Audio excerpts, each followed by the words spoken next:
Hello, my beautiful people. Thank you for visiting Docentes DigitalesTV.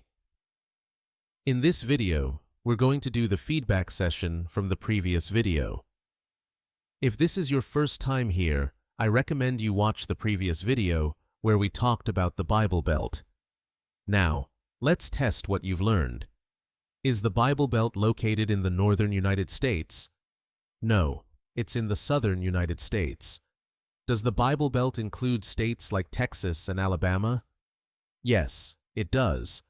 Did the term Bible Belt start being used in the 21st century? No, it began in the early 20th century. Are church activities and religious events uncommon in the Bible Belt? No, they are very common and central to community life.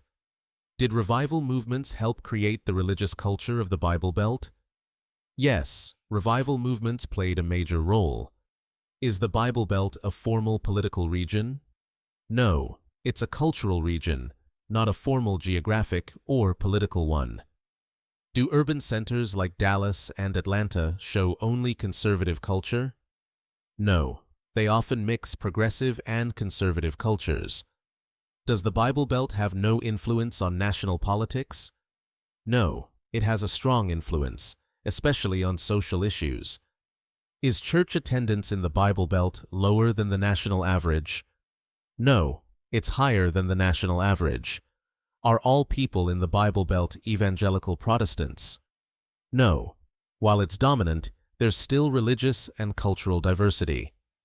Please watch this video several times to strengthen your learning, and subscribe to the channel so you stay updated on the next videos in this amazing series about learning English and American culture. See you in the next adventure.